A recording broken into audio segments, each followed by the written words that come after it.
Kedves pizzaimádók! A mai videóban megmutatunk nektek egy nagyon-nagyon egyszerű pizza tészta elkészítési módot, bio, tehát organikus alapanyagokból. Amit látjátok, kimértünk fél kiló lisztet előre, ezt be is helyezem a gépbe, ennek majd később lesz jelentősége. Van egy bio sónk, bio élesztőnk, organikus méz, kétféle olajat is használhatok. Az egyik videóban megmutatom, hogy repceolajjal hogy lehet megcsinálni, és olívaolajjal, valamint már előre elkészítettem az alapanyagot, 2,8 deciliter tisztított vizet raktam bele, és gyakorlatilag az élesztőnknek a felét. Azaz azt jelenti, hogy ha megfordítjuk a csomagoláson, akkor az látszik, hogy ez 9 grammos, tehát nagyjából 4,5-5 grammot raktam bele.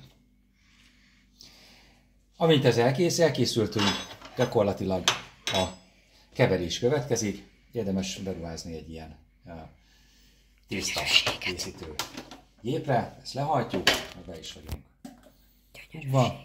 És elindítjuk a gépet, és egy picit elkezdjük kavarni az organikus lisztet. Jó, mindösszesen javaslatom szerint 7 percet fogjuk ezt kavarni, tehát 3 részletbe öntöm. Én egyébként, amikor kész van az élesztőt, egy picit így át is szoktam kavarni. Erre a dobozra rá van írva, csomagolásra, bocsánat, hogy a keverés nélkül, tehát ezt csak rá kell szórni a tetejére. Amit még fontos elmondanom, és ehhez hozzátartozik, az az, hogy ebből a csodálatos biomézből egy csapott evőkanállal még raktam bele, tehát még egyszer csapott evőkanál méz, elkeverem, attól függ, liszttől függően, de 2,7-2,8 deciliter langyos tisztított víz, és a tetejét megszórom organikus bio élesztővel. Amint ez kész van, keverem, és 3 adagba bele fogom önteni szépen lassan az élesztővel felfutatott mézes tisztított vizemet. Lassan öntjük bele, fokozatosan, hogy mindenhol is elég.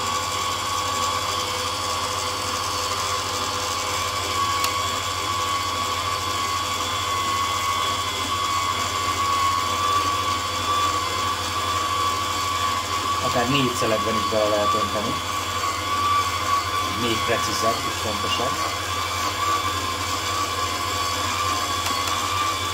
Nagyon fontos, hogy direktben az élesztő ne keveredjen össze a sóval. Tehát most keverem. És én gyakorlatilag az elsőt megcsinálom bio olívaolajból. Az olajat úgy szoktam kimérni, hogy evőkanálra ráöntöm, és megy bele szépen. Ebből az olajtípusból szoktam 3 darab evőkanállal belerakni. Csapott evőkanál, egy kicsit túlcsúszik, az is teljesen kiváló, a tésztának a kész lesz. Ezt elvégeztem, ezt a feladatot, akkor jött majd a sózás, egy picit később. A sóval, ezzel a biosóval konkrétan óvatosan kell bánni, mert ez egy hihetetlenül jó minőségű só. Fél kiló tésztához egy csapott evőkanállal, most, hogy már összekeveredett nagyjából a tésztán, szépen finoman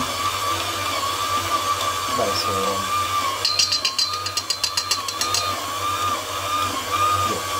Megnézzük az állagát a tésztának, értelem, hogyha megmutatjuk belülről, hogy most jelen a személy milyen állaga van. Mindegyik tészta liszt függő. Ahhoz kell kalibrálni mindig a vizet, ezt érdemes előtte kitesztelni, türelmesen megnézni, hogy mennyi vizet tesz fel a tökéletes állaghoz.